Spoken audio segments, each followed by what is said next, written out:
విద్యార్థులకు స్వాగతం. ఈనాటి పాఠంలో త్రిభుజాల మీద మరికొన్ని ప్రశ్నలకి సమాధానాల్ని రాబడదాం. నిన్న స్వరూప త్రిభుజాల మీద కొన్ని ప్రశ్నలకి సమాధానాలు రాబట్టాను. ఇవాళ మరికొన్ని 1 లేక 2 మార్కుల ప్రశ్నలను చూద్దాం. అభ్యాసం 6.2.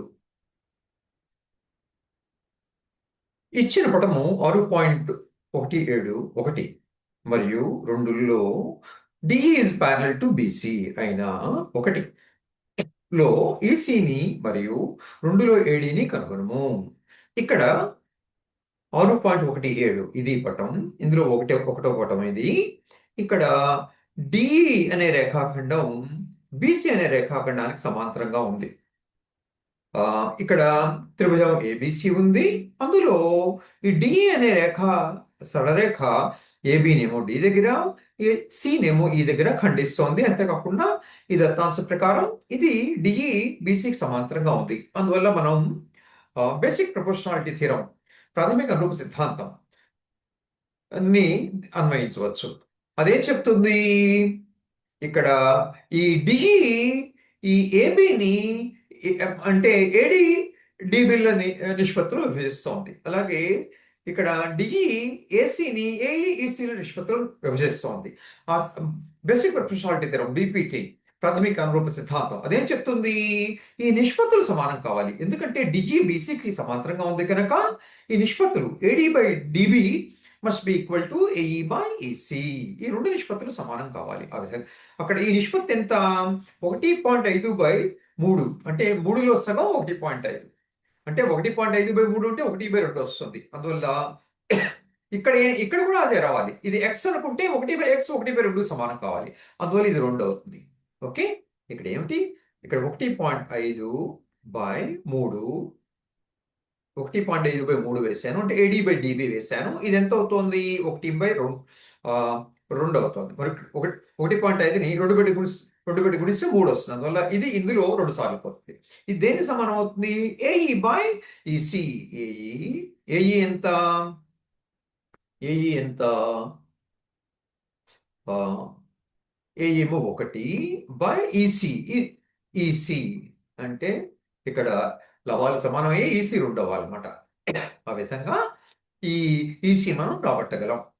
ఇది ఇక్కడ ఏం వాడుతున్నాను? బేసిక్ ప్రపోర్షనాలిటీ థీరం, ప్రాథమిక అనురూప సిద్ధాంతాన్ని వాడుతున్నాను. అదేం చెప్తుంది? ఒక త్రిభుజం ఉండి ఒక రేఖాఖండం ఒక భుజాన్ని సమానమైతే ఆ రేఖాఖండం మిగతా 2 భుజాల్ని సమాన నిష్పత్తిలో విభజిస్తుంది. అంటే AD by dB will be equal to AE by EC. ఆ విధంగా ఏడి బై డిబి కట్టాను. అది 1.5/3 అంటే ఇది ఇందులో 2 సార్లు పోతుంది అంటే 1/2. అది దేనికి సమానం అవ్వాలి? ఏఈ బై ఈసీ అంటే 1/ఈసీకి సమానం అవ్వాలి. ఈ 1 కనుక 1 ప్రతిక్షేపించాం బై ఈసీ. ఇక్కడి నుంచి ఏమొస్తుంది? ఈ లవాలు 2 సమానం, అందువల్ల హారాలు సమానం కావాలి. ఇక్కడ సమానత్వం ఉంది కనుక అంటే ఈసీ ఈక్వల్ టు 2 అని వస్తుంది. ఆ విధంగా ఈసీని కనుక్కోగలం. ఈ లెక్క చూద్దాం.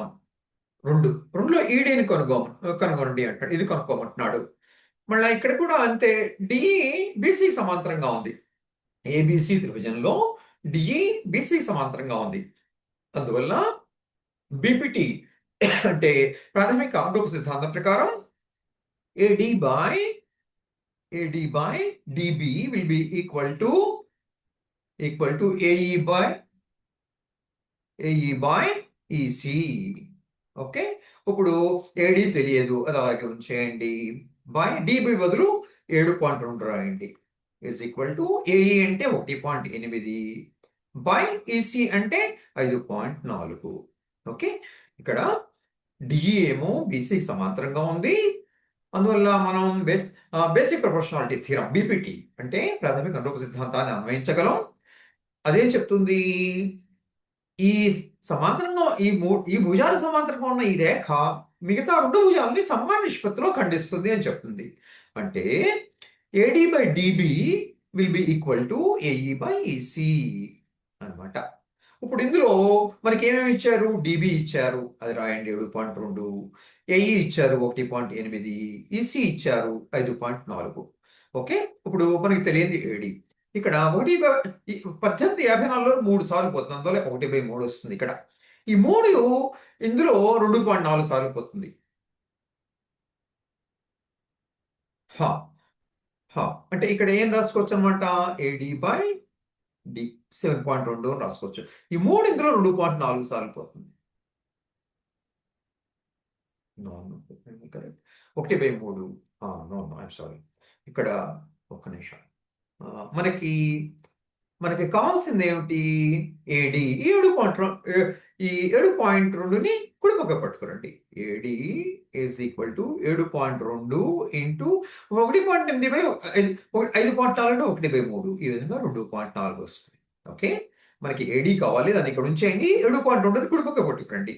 ఇదేమో హారంలో ఉంది, లోపలికి వస్తుంది. ఇంటూ 1854 3 సార్లు పోతుంది, అందువల్ల 1.8 దీనికి 3 రెట్లు 5.4. అంటే ఇది లవాన్ని హారంలో క్యాన్సిల్ చేస్తే 1/3 వస్తుంది. So 7.2 into 1/3. ఈ 3 7.2లో 2.4 సార్లు పోతుంది. ఆ విధంగా ఏడి ఎంత అనమాట, 2.4 సెంటీమీటర్లు. ఓకే, ఆ విధంగా మనం ఈ 2 బిట్లని చేసాం.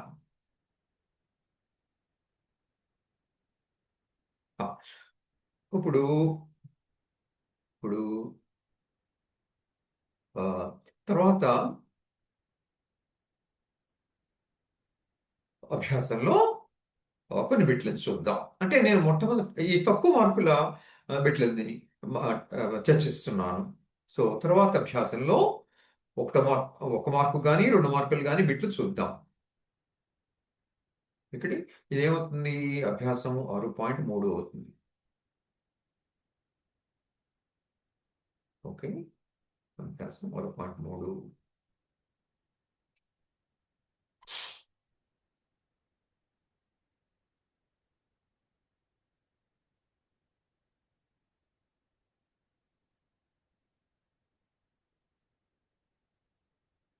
ఇందులోనే ఒక హెడ్స్ అండ్ డిషన్స్ ఇస్తాను, అనుమానం వచ్చింది ఆ బొమ్మ కనపడేసరికి, ఆ దీపస్తంభం కనపడేసరికి.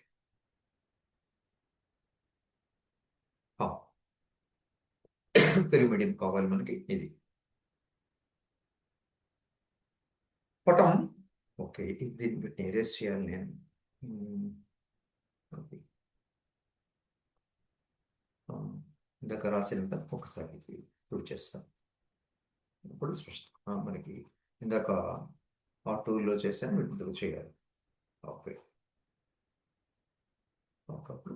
ఓకే ఇప్పుడు పటం 6.34లో ఇవ్వబడిన త్రిభుజాల జతలలో ఏవి స్వరూపాలో తెలపండి. స్వరూపాలైతే ఏ నియమం ఆధారంగానో వివరిస్తూ త్రిభుజాల స్వరూపకతను గుర్తులను ఉపయోగించి వ్రాయండి. యా, ఇప్పుడు అవి స్వరూపం అవునో త్రిభుజాలు ఇచ్చారు, ఒక్కొక్క జత త్రిభుజాలు, అవి స్వరూపం అవునో కదో నిర్ణయించాలి. నిర్ణయించాక ఒకవేళ స్వరూపం అయితే ఏ నియమం ప్రకారం చెప్పాలి. తర్వాత సరైన గుర్తులు కూడా వాడాలి ఆ త్రిభుజాల మధ్య. ఓకే, చూద్దాం. ఇక్కడ ఒకటి ఏమిటి, ఇందులో ఒకటో ప్రశ్నలో ఒకటో బిట్, ఏబిసి పిక్యూఆర్ త్రిభుజాలు ఇచ్చారు. యాంగిల్ ఏ 60 డిగ్రీలు, యాంగిల్ పి 60 డిగ్రీలు, యాంగిల్ బి 80 డిగ్రీలు, యాంగిల్ క్యూ 80 డిగ్రీలు, యాంగిల్ సి 40 డిగ్రీలు, యాంగిల్ ఆర్ కూడా 40 డిగ్రీలు. అంటే 60, 80, 40 డిగ్రీలు, 60, 80, 40 సమానంగా ఉన్నాయి కోణాలు. అందువల్ల ఇవేమవుతాయి, సమరూపం అవుతాయి. ఈ త్రిభుజాలు ఏమవుతాయి, సమరూపం అవుతాయి. సో మనం ఏం రాయొచ్చు,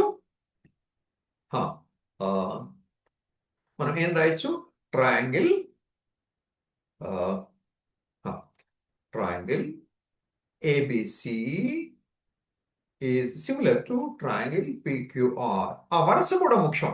సమరూపం అంటే సమరూపం. ఓకే, దీనికి సమరూపం అనే చెప్తుంది. ఇది సమరూపం,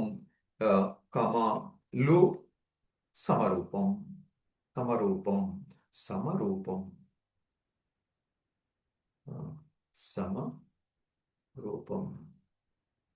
గుర్తులు ఏం వాడాలి, ఏమో ఈ 2 కోణాలు సమానంగా ఏ ఇక్కడ రాయాలి, పి ఇక్కడ రాయాలి. తర్వాత బి క్యూలు సమానంగా బి వచ్చి క్యూ వస్తుంది, తర్వాత సిలు వస్తాయి. సి వస్తుంది. C40 R40, అందులో సి వచ్చి ఆర్ వస్తుంది. ఆ క్రమం చాలా ముఖ్యం. వరుస క్రమం అంటాం. ఇదొక వరుస ఇదొక వరుస, ఆ వరుస ఈ క్రమంగా ఆ వరుసలు సమానం అవ్వాలి, దాని వరుస క్రమం అంటాం. ఆ విధంగా ఈ ప్రశ్నకు సమాధానం రాబట్టాం. ఇక్కడ చూద్దాం రెండవ బిట్. ఏబిసి త్రిభుజం 2.53, పిక్యూఆర్ త్రిభుజం 6, 4, 5. వీటిలో ఈ 3 భుజాల్లో అన్నిటికన్నా పొడవైంది ఏమిటి? 3 ప్రమాణాలు, 3 యూనిట్లు. ఇక్కడ 6, 5, 4, 6 అన్నిటికన్నా పొడవైంది. ఇప్పుడు 3ని 2 పెట్టి చూస్తే 6 వస్తుంది. అందువల్ల 6/3 2 అవుతుంది అనమాట. ఇప్పుడు తర్వాత పెద్దది ఏమిటి? రెండిట్లోనూ 2.5. 3ని 2 పెట్టి గుణిస్తే 6 వచ్చింది. సో 2ని 2.5 2 పెట్టి గుణిస్తే 5 వచ్చింది. సో ఇవి కూడా అదే అనుపాతంలో ఉన్నాయి. 3, 6 ఉన్న అనుపాతంలో 2.5 కూడా ఉన్నాయి. ఇక్కడ ఆఖరి జత 2, 4. 2 పెట్టి గుణిస్తే 4 వస్తుంది. అందువల్ల ఇవి కూడా అనుపాతంలో ఉన్నాయి. అందువల్ల ఈ మూడు భుజాలకి అనుపాతంలో ఉన్నాయి. అందువల్ల ట్రిపుల్ ఎస్ నియమం ద్వారా triangle ABC is similar to ఇక్కడ ఏబి ఏసి ఏ నుంచి సికి 3 యూనిట్లు ఉంది. అంటే ఇక్కడ ఆర్ ఏమిటి? పి నుంచి క్యూకి. ఇక్కడ సి నుంచి బికి 2.5 ఉంది. అంటే పి నుంచి ఆర్కి ఉంది. అందులో పి ఇక్కడ ట్రయాంగిల్ పి రాసుకోవాలి కదా. ట్రయాంగిల్ పి రాసుకోవాలి. ఎందుకు? ఏబి ఏమో ఏబి ఓకే ఏబి ఏబి కాకుండా ఏసీబి రాస్తే ఏమవుతుంది? ఒక్క నిమిషం. ఏసీబి రాస్తే ఏసీబి ఏసీ ఎంత? 3 యూనిట్లు. ఇక్కడ పిక్యూ 3 యూనిట్లు. పిక్యూ రాస్తా. ఓకే. తర్వాత సిబి బదులు ఇక్కడ ఏం తీసుకోవాలి? నేను పిఆర్ తీసుకోవాలి, క్యూపి తీసుకోవాలన్నమాట. ఓకే.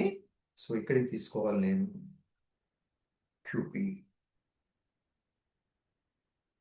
ట్రయల్ అండ్ ఎర్రర్గా మనం ప్రయత్నించి నిర్ణయించాలి. క్యూపి. ఓకే. ఇప్పుడు చూద్దాం. ఏసీ ఏమిటి? 3 యూనిట్లు. క్యూపి కూడా దానికి 2 రెట్లు. తర్వాత సిబి 2.5. తర్వాత పిఆర్ ఎంత అవుతుంది? పిఆర్ ఎంత అవుతుంది? 2.5. 5 దాని 2.5 2 రెట్లు 5 రెట్లు. తర్వాత క్యూఆర్ ఏమిటి? 4. ఇక్కడ బిసి ఏబి ఏమిటా? ఏబి కూడా సరిపోయింది. ఇప్పుడు చూడండి. ఇక్కడ సిఏసిబిలు ఏ నిష్పత్తిలో ఉన్నాయి? సిఏసిబిలు పిక్యూ పిఆర్ నిష్పత్తిలో. సిఏ ఏమో సిఏకి 2 రెట్లు ఎంత? పిక్యూ సిఏకి 2 రెట్లు పిక్యూ. సిబికి 2 రెట్లు పిఆర్. సిబి అంటే 2.5. పిఆర్ ఎంత? పిఆర్ కూడా సిబికి 2 రెట్లు. ఆ విధంగా అంటే ఇక్కడ సిని కూర్చోబెట్టాలి. ఎందుకు కూర్చోబెట్టాలంటే సిఏకి 2 రెట్లేమో పిక్యూ అయింది. ఇక్కడ సిఏ తీసుకుంటాం. నేను ఈ 3 శీర్షాల్లో మధ్య తీసుకుని ముందు దాంతో చూస్తున్నాను అన్నమాట. సిఏ అలాగే పిక్యూ చూస్తున్నా. ఇక్కడ పిక్యూ చూసాను. సో సిఏకి 2 రెట్లు పిక్యూ. అట్లానే సిబి రెండవ సెషన్ తీసుకుని మూడో సెషన్. ఈ వరుస ఎడపక్క నుంచి కుడిపక్క లెక్క పెడుతున్నాను నేను. సో 2-3 శీర్షాల మధ్య రేఖాఖండం సిబి. ఇక్కడ పిఆర్. సిబికి పిఆర్. సిబి 2.5కి పిఆర్ 2 రెట్లు. సో ఈ వరుస కరెక్ట్ అనమాట. అలాగే ఏ నుంచి బికి ఈ ఏబి ఇలా వెళితే అప్పుడు ఏమిటి? అదెంత? 2 రెట్లు. క్యూ నుంచి ఆర్కి వెళితే క్యూఆర్. ఏబిల మధ్య జత కడితే అదేమో ఏబి అనే రేఖాఖండం వస్తుంది. క్యూఆర్ మధ్య జత కడితే క్యూఆర్ శీర్షాలతో ఏర్పడే భుజం ఏమిటి? క్యూఆర్. అది కూడా 2కి 4. అందులో ఇది కరెక్ట్ అనమాట. ఓకే. ఈ వరుసలో జాగ్రత్తగా ఉండాలి. ఇక్కడ ఏబిసి అని రాసేసాను అనుకోండి. ఇక్కడ ఏబిసి రాసి పిక్యూఆర్ రాసేస్తే ఏ ఏమో క్యూతో అనురూపంగా ఉంది. ఇక్కడ కానీ రావట్లేదు. ఏపీ ఇలా రాస్తే అర్థం ఏపీకి అనురూపంగా ఉంటుంది. ఇలా రాయకూడదు. ఓకే. సో జాగ్రత్తగా ఉండాలి. అది గుర్తుంచేటప్పుడు సో ఈ ఈ అనురూప భుజాలు వస్తున్నాయి లేదా చూసుకోవాలి ఇక్కడ.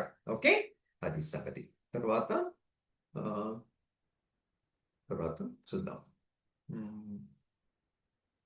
ఆ, ఆ, యా.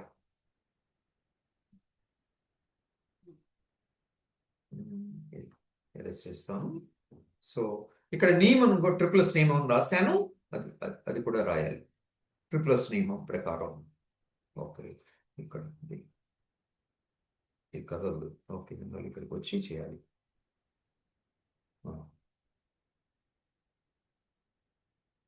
యా. ఇది మూడు మూడు కూడా మూడో బిట్.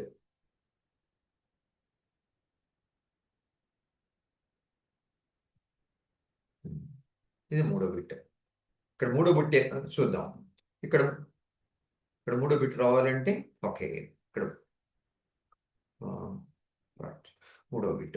ఈ మూడో బిట్ ఏం చెప్తోంది ఇక్కడ ఎల్ఎంపి డిఈఎఫ్ ఇచ్చారు. అన్నిటికన్నా పెద్ద భుజం ఏమిటి? 3. ఇక్కడ నేను నియమం రాయలేదు. ఇక్కడ ఈ రెండింటి మధ్య ఈ రెండు త్రిభుజాల మధ్య నియమం రాలేదు. స్వరూపం రాసేసాను కానీ ట్రిపుల్ ఏ నియమం ప్రకారం. ట్రిపుల్ ఏ నియమం ప్రకారం. ఓకే. ఈ మొదటి బిట్ లో ఏ నియమం ప్రకారం ఈ రెండు త్రిభుజాలు స్వరూపాలు అయ్యాయో నేను చెప్పలేదు. ట్రిపుల్ ఈ మూడు కోణాలు ఇందులో మూడు కోణాలకి సరిపోయే గనక ఆ ట్రిపుల్ ఏ నియమం వాడాను. అది కూడా రాయాలి. అది కూడా రాయమన్నారు. ఓకే. ఇప్పుడు మూడో బిట్కి వద్దాం. ఇక్కడ ఇక్కడ ఇక్కడ మూడు భుజాలు ఇచ్చారు. 3, 2.72. ఇక్కడ కూడా మూడు భుజాలు ఇచ్చారు త్రిభుజం డిఈఎఫ్ లో. అవి 6, 5.5, 4. ఓకే. అన్నిటికన్నా పెద్ద భుజం ఏంటి? 3. ఇక్కడ అన్నిటికన్నా పెద్ద భుజం 6. ఈ 3కి 6 2 రెట్లు. తర్వాత మిగతా రెండిట్లో తర్వాత పెద్ద భుజం ఏమిటి? 2.7. ఇక్కడ ఈ మిగతా రెండు 6 కాకుండా మిగతా రెండిట్లో పెద్ద భుజం 5. ఈ ఇక్కడ 3కి 2 రెట్లు 6, 2.7కి 2 రెట్లు 5 కాదు, 5.4. 5.4 లేదు. అందువల్ల ఇవి స్వరూపాలు కాదు. ఓకే. ఇవి స్వరూపాలు కాదు. స్వరూపం కాదు. ఓకే. ఈ రెండు త్రిభుజాలు స్వరూపాలు కాదు. ఎందుకంటే ఇందులోనే అతిపెద్ద భుజాన్ని 2 పెట్టి గుణిస్తే ఇందులో అతిపెద్ద భుజం వస్తుంది. మిగతా వాటిని 2 పెట్టి గుణించిన అనురూప భుజాలు రావాలి. ఇక్కడ తర్వాత వాటిలో రెండిట్లో పెద్దది 2.7. దాన్ని 2 పెట్టి గుణిస్తే 5.4. కానీ 5 ఉంది. ఇది 5.4కి సమానం కాదు గనక ఇవి రెండు స్వరూపం కాదు. ఓకే. తర్వాత బిట్ చూద్దాం.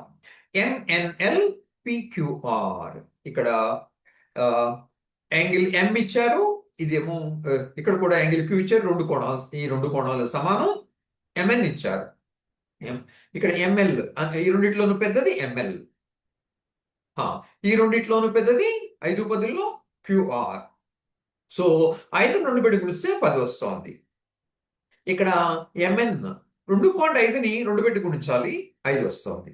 అది అందువల్ల ఏమిటి? ఇక్కడ రెండు భుజాలు ఇచ్చి ఆ భుజాలతో ఏర్పడిన కోణాన్ని ఇచ్చారు. ఇక్కడ కూడా ఒక దాని రూపకోణాన్ని దాని ఆసన భుజాలని ఇచ్చారు. ఓకే. అంతేకాకుండా ఆ ఆసన భుజాలు అనుపాతంలో ఉన్నాయి. 5 2 పెట్టి గుణిస్తే 10 వస్తుంది. 2.5 పెట్టి గుణిస్తే 5 వస్తుంది. అందులో మనం ఏ యాజ్యం వాడచ్చు? ఎస్ఏఎస్ నియమం వాడచ్చు. ఈ నియమం ప్రకారం మనం ఏం చెప్పచ్చు? Triangle MNL is similar to okay, similar ఇలా రాస్తాం. టిల్డా అంటారు. is similar to inverted tilde అంటారు దాన్ని. ఓకే. MNL అంటే క్యూ ఎంఎన్ 2.5 అందులో క్యూపీ తీసుకోవాలి. క్యూపీఆర్ అనమాట. ఓకే. ఎంఎన్ఎల్ ఇక్కడ ఏమిటి? ఇక్కడ ఎం. ఇక్కడ ఎం ఏమో యాంగిల్ ఎం కూడా యాంగిల్ క్యూ. ఇక్కడ ఎం ఉంటే ఇక్కడ క్యూ వస్తుంది. కానీ ఇక్కడ ఎంఎన్ అంటే ఇది ఈ రెండు భుజాల్లో చిన్నది ఎంఎన్. ఇక్కడ ఈ రెండిట్లో చిన్నది ఏమిటి? క్యూపీ. అందులో పి రాయాలి. తర్వాత మూడోది రాసేయడమే, ఏమన్నా అయిపోయాక ఎల్ రాసేయడమే, ఇక్కడ క్యూపిల్ వచ్చేసాక ఆర్ రాసేయడమే. ఆ విధంగా ఈ రెండు త్రిభుజాలు స్వరూపం అవుతాయి. ఏ నియమం వాడాము? ఎస్ఏఎస్ నియమం వాడాము. ఈ ఎస్ఏఎస్ నియమం ప్రకారం మనకి ఈ సమరూపకత వస్తుంది. అది సంగతి. ఓకే, తర్వాత చూద్దాం.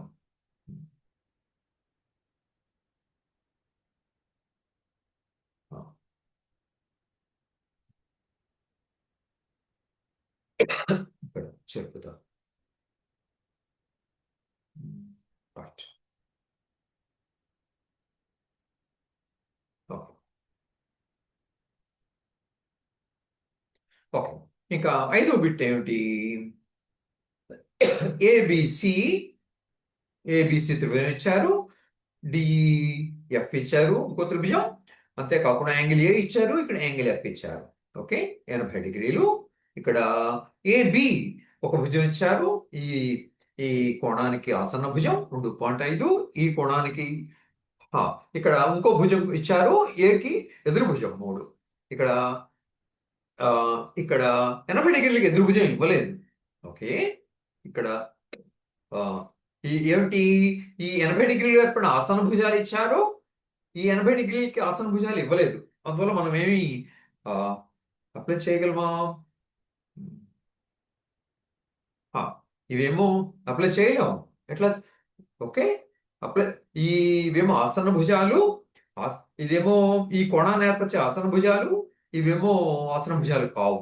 సో అప్లై మనము ఆ, నియమాన్ని ఎస్జేఎస్ నియమాన్ని అనువర్తింప చేయలేం. అందువల్ల స్వరూపం కాదు. ఏ నియమం వాళ్ళం మనం, స్వరూపం కాదు. ఓకే, యాంగిల్ ఏ అనేది ఈ భుజానికి ఆసన్న భుజం, కానీ ఈ భుజానికి ఎదురు కోణం. ఇక్కడ ఈ రెండు ఇచ్చారు.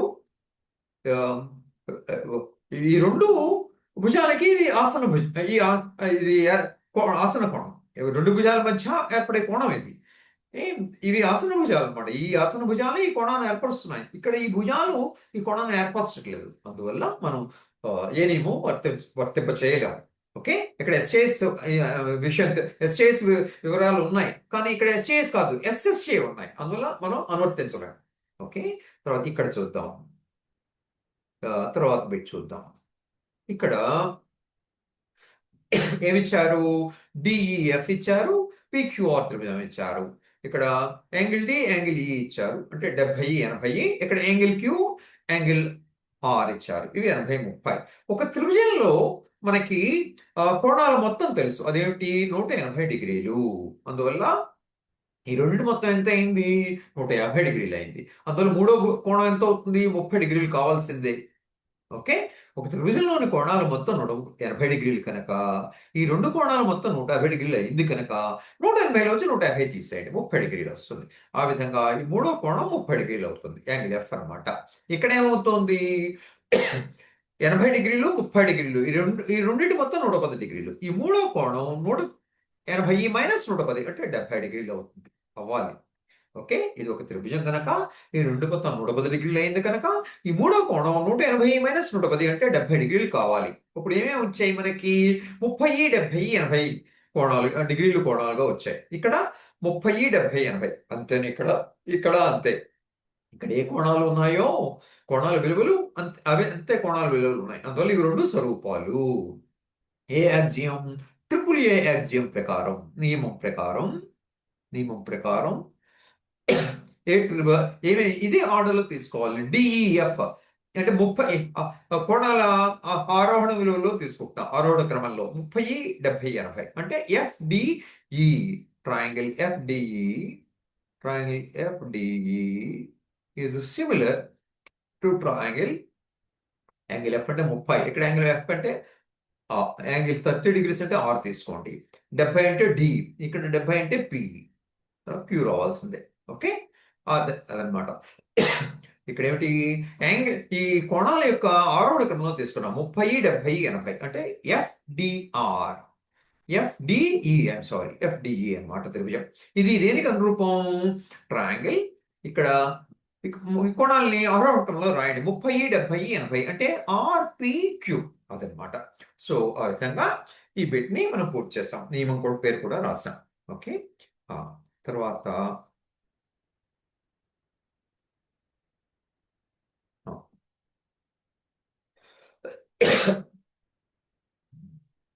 ఇక్కడ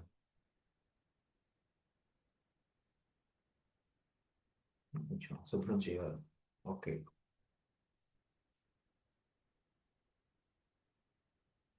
ఓకే. ఆ, ఆ, ఇచ్చిన పటం 6.35లో ఇందులో angle triangle ODC is similar to triangle OBA. Okay. Triangle BOC is equal to 125 డిగ్రీలు. ట్రయాంగిల్ సిడిఓ ఈక్వల్ 70 డిగ్రీలు అయిన యాంగిల్ డిఓసి, యాంగిల్ డిసిఓ మరియు యాంగిల్ ఓఏబిల్ కనుగొనము. ఓకే. ఇక్కడ ఏమి ఇచ్చాడు మనకి? ఆ, ఆ, ఈ ఓడిసి అనేటువంటి త్రిభుజం ఓబిఏ అంటే ఇక్కడ ఓకి పైన ఒక త్రిభుజం ఉంది, ఓకి కింద ఒక త్రిభుజం ఉంది. ఓ ఏమో ఉమ్మడి శీర్షం. ఈ రెండు త్రిభుజాలు అనురూపంలో ఉన్నాయి, సమరూపకతలో ఉన్నాయి. తర్వాత యాంగిల్ బిఓసి ఇచ్చారు, ఈ యాంగిల్ అన్నమాట. బిఓసి అంటే ఈ యాంగిల్. ఓకే, 125 డిగ్రీలను ఇచ్చారు. మరియు యాంగిల్ సిడిఓ ఇచ్చారు. సిడిఓ ఏమిటి? ఇది అనమాట, 70 డిగ్రీలను ఇచ్చారు. అయినా యాంగిల్ డిఓసిని కనుక్కోండి. ఇవి రెండింటిని కూడా కనుక్కోండి. డిఓసి ఈ కోణాన్ని, యాంగిల్ డిసిఓ ఈ కోణాన్ని, తర్వాత యాంగిల్ ఓఏబి ఈ కోణాన్ని కూడా కనుక్కోవాలి. ఈ మూడింటిని కనుక్కోవాలి. ఎలా కనుక్కోగలం? ఇప్పుడు యాంగిల్ సిఓడి. ఓకే. ఆ, ఈ యాంగిల్ సిఓడి కిను యాంగిల్ బిఓసికి సంబంధం ఏమిటి? ఇవి ఇవి రెండు ఈ కోణము ఈ సరళరేఖ మీద ఓ వద్ద కోణాలు. ఓ వద్ద ఒక రేఖ ఆ, ఏంటి, ఆ, రేఖీయ కోణాన్ని ఏర్పరుస్తున్నాయి. స్ట్రైట్ యాంగిల్ అంటారు. అంటే వాటి రెండింటి మొత్తం 180 డిగ్రీలు అనమాట. అందువల్ల ఇది ఎంత అవుతుంది? 180 మంది 100 తీస్తే వచ్చేది అంటే 55 డిగ్రీలు అవుతుంది అనమాట. యాంగిల్ సిఓడి ఎంత అవుతుంది? ఎంత అవుతుంది? 55 డిగ్రీలు అవుతుంది. ఇది యాంగిల్ సిఓడి 155 డిగ్రీలు అవుతుంది. ఎందుకు? ఈ రెండు యాంగిల్ ఈ యాంగిల్ సిఓడి ఈ కోణము, యాంగిల్ సిఓబి ఈ కోణము, అవి రేఖ మీద ఈ బిందువు వద్ద ఏర్పరిచే కోణము. వాటి మొత్తం ఈ రేఖ మీద ఓ వద్ద ఏర్పరిచే కోణము. అందువల్ల వాటి మొత్తం 180 డిగ్రీలు అవుతుంది. అందువల్ల ఈ రెండు సప్లిమెంటరీ అవుతాయి అన్నమాట, పూరక కోణాలు అవుతాయి. అందువల్ల ఇది 180లో తీసేస్తే యాంగిల్ సిఓడి కూడా 55 డిగ్రీలను వస్తుంది. ఓకే. తర్వాత యాంగిల్ డిసిఓ. ఇప్పుడు ఇదేమో 70 డిగ్రీలు, ఇది 55 డిగ్రీలు. ఈ రెండింటి మొత్తం 125 డిగ్రీలు. 70 ప్లస్ 55 125. అందువల్ల మూడోది ఎంత అవ్వాలి? మూడోది 180లో తీసేయాలి. 110 180 లోంచి తీసేస్తే 55 డిగ్రీలు వస్తుంది. ఎందుకు?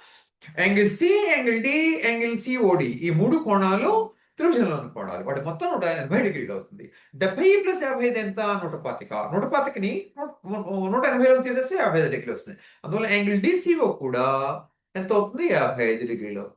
ఓకే. తర్వాత యాంగిల్ ఓఏబి ఎంత అవుతుంది? ఓఏబి ఇక్కడ ఇదేమిటి? ఇవి రెండు అనురూప. ఈ త్రిభుజం అనురూపం. ఆ అనురూపకతని ఇంకా మనం వాడలేదు, స్వరూపకతను మనం వాడలేదు. ఇక్కడ ఏమిటి? సిడి అనేది దేనికి? సిడి అనేది ఏబి అనే భుజానికి అనురూపంగా ఉంటుంది. ఏబి అనే భుజానికి. ఓకే. ఇక్కడ అంతేకాకుండా ఈ సిడి ఏబికి ఉంటుంది. తర్వాత ఈ సిడి ఈ 70 డిగ్రీలు కాని కోణం. ఇది ఈ యాంగిల్ డి ఎంత? యాంగిల్ డి 70 డిగ్రీలు. యాంగిల్ డి 70 డిగ్రీలు. డికి అనురూపమైన బిందువు ఏమిటి? బి అనమాట. డి మధ్యలో ఉంది ఓసీల మధ్య. ఇక్కడ బి మధ్యలో ఉంది. యాంగిల్ డి కూడా యాంగిల్ బి అవుతుంది. అందువల్ల ఇది 70 డిగ్రీలు అవుతుంది. ఇది 70 డిగ్రీలు అవుతుంది. ఓకే. అందువల్ల మిగతా రెండు కోణాలు ఏమిటి? సమానం, 55 55. అందువల్ల ఇది కూడా 55 అవ్వాలి. ఓకే. ఇక్కడ డికి అనురూపమైనటువంటి శీర్షం ఏంటి? బి. యాంగిల్ డి 70 డిగ్రీలు అయింది కనుక ఇది కూడా 70 డిగ్రీలు అవుతుంది. మిగతా రెండు కోణాలు ఏమిటి? సమానం, 55 డిగ్రీలు 55 డిగ్రీలు. అందువల్ల ఈ రెండు కోణాలు కూడా 55 డిగ్రీలు అవుతాయి. అందువల్ల ఇది కూడా 55 డిగ్రీలు అవుతుంది. అందువల్ల యాంగిల్ ఏ 55 డిగ్రీలు అవుతుంది. ఆ విధంగా ఈ లెక్కను మనం పూర్తి చేయొచ్చు. ఓకే. తర్వాత తర్వాత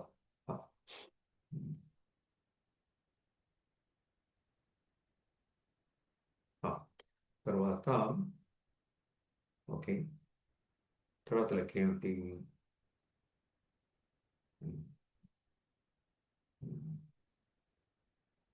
ఇది కాదు. తర్వాత నేను తర్వాత అభ్యాసంలోకి వెళ్ళినట్లు చూస్తా.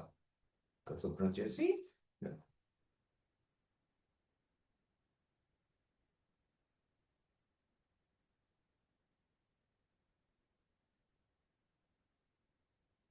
దీని మీద రాస్తే చెప్పు.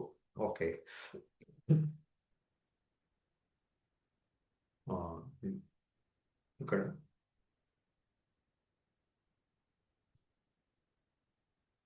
ఓకే చేశాను.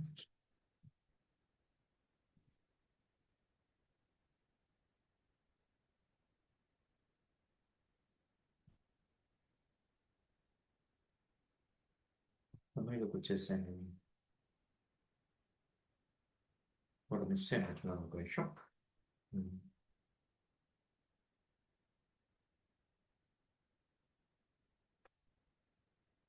రెండో ప్రశ్న ఇది అయిపోయింది. ఇది చేశాను. ఇంకేం లేవా? ఓకే.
ఈ లెక్క ఇది క్లియర్.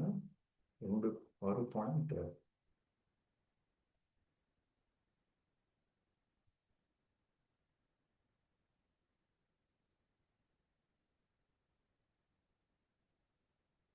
అభ్యాసం 6.2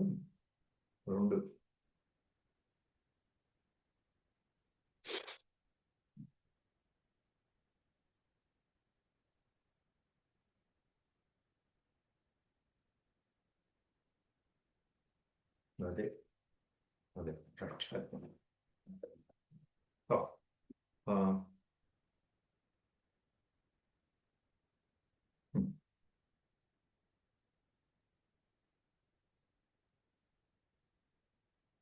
ఇక్కడ అభ్యాసం 6.2లో రెండో ప్రశ్న చూద్దాం. ఇది అభ్యాసం 6.2, ఇందులో రెండో ప్రశ్న చూద్దాం. మొదటి ప్రశ్న చేసేసాను. రెండో ప్రశ్న ఇక్కడ ఏం చెప్తున్నాడంటే ట్రయాంగిల్ PQRలో భుజాలు PQRలపై బిందువులు వరుసగా E మరియు Fలు. ఈ క్రింది వాటిలో ప్రతి సందర్భంలో F is parallel to QR. అవునో కాదో తెలపండి. ఓకే, ఇక్కడ PE ఇచ్చాడు, EQ ఇచ్చాడు, PF ఇచ్చాడు, FR ఇచ్చాడు. ఓకే, ఇప్పుడు ఏమిటి ట్రయాంగిల్ PQR? ట్రయాంగిల్ PQR అంటే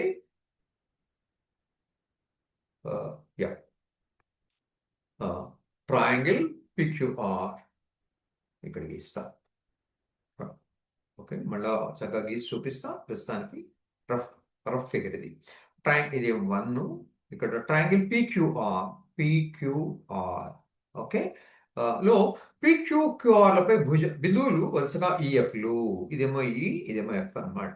పిక్యూ మీద ఈ ఉంది, క్యూఆర్ మీద ఎఫ్ ఉంది. ఓకే, ఓకే, అంతేకాకుండా పిఈ ఎంత 3.9 ఇక్కడి నుంచి ఇక్కడికి.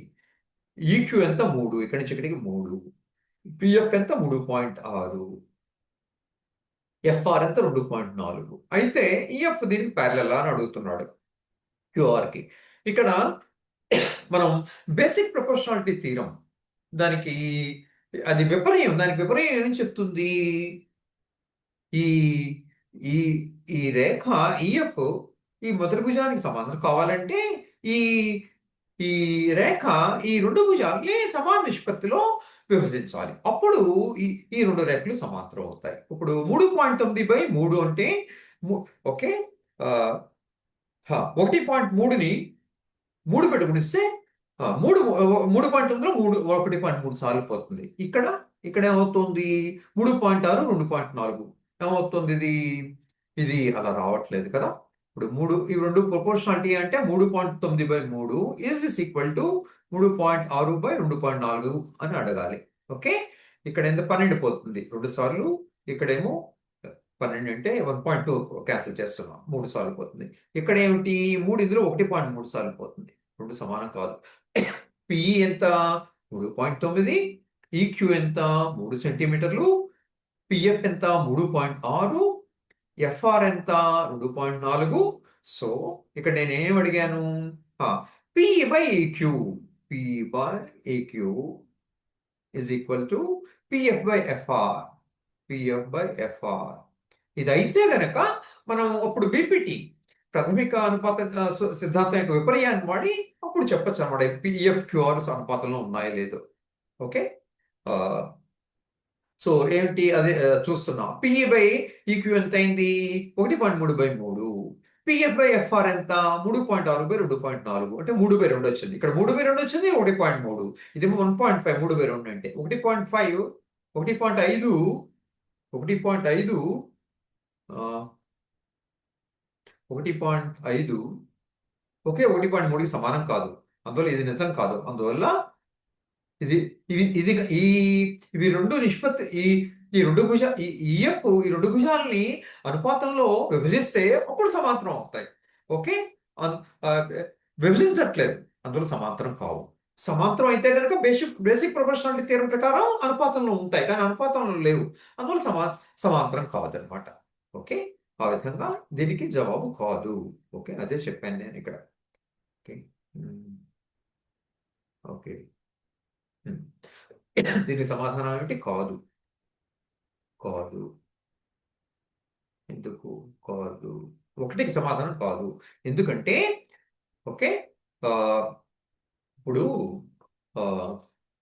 సమాంతరం అయితే కనుక ఈఎఫ్ క్యూఆర్కి సమాంతరం అయితే ఒకటో బిట్ గురించి చెప్తున్నా.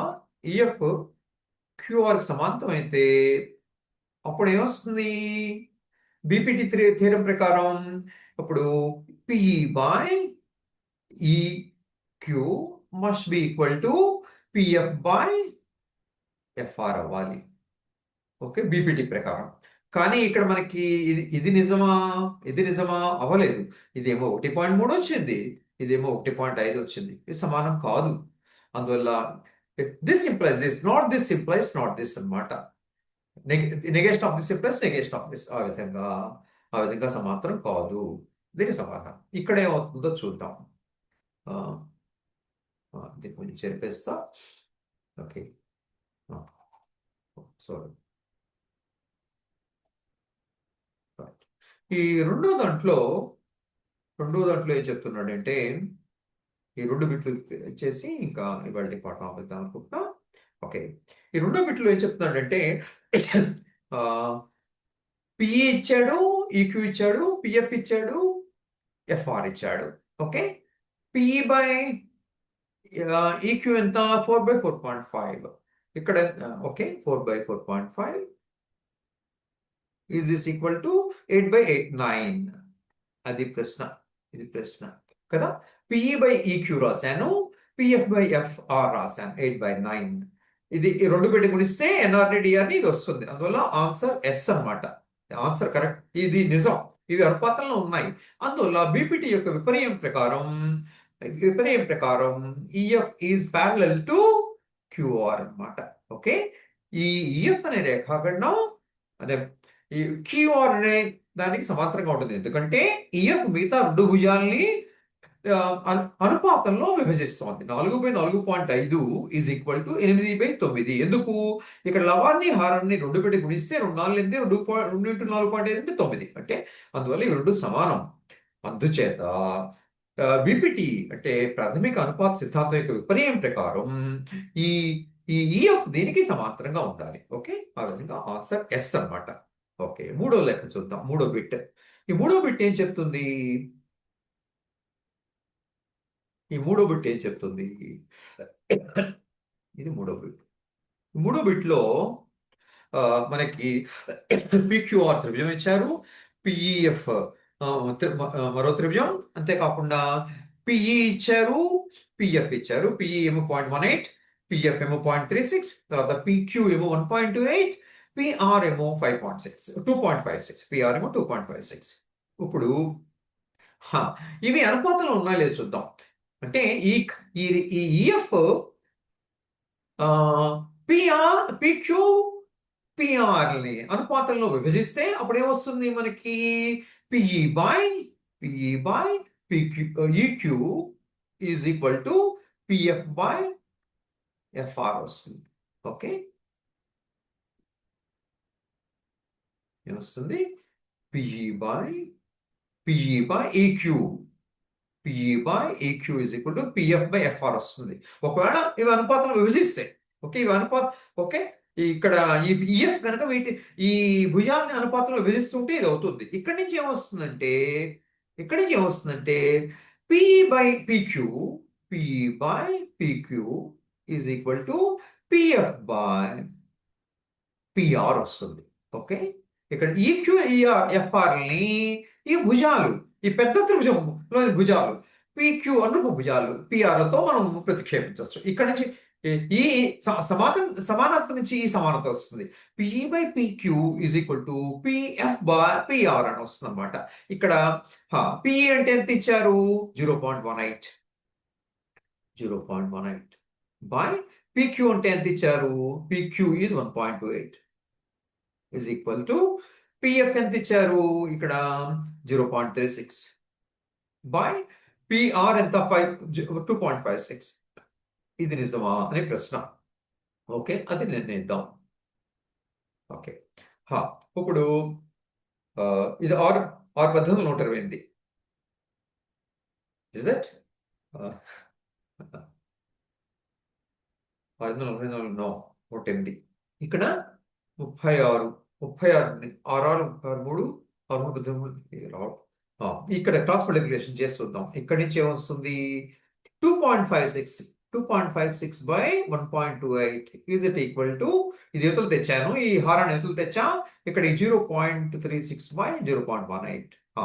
దీనికి 2 రెట్లు 1.28కి 2 రెట్లు 2.56, 0.18కి 2 రెట్లు 0.36. అందువల్ల ఇది నిజం అవుతాయి. ఇవన్నీ నిజం అవుతాయి. ఎస్, నిజం.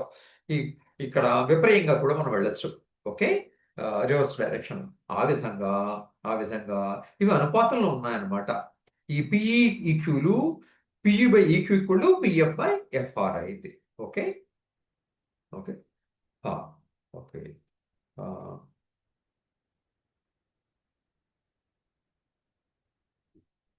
0.18 by 1.28 is equal to 0.36 by 2.56.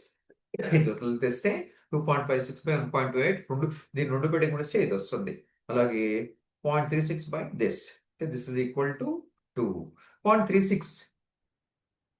ఇదేమో లవంలోకి వచ్చింది, ఇదేమో హారంలోకి వెళ్ళింది. 0.36 బై 0.18, దీని 2 పెట్టి గుణిస్తే ఇది వస్తుంది.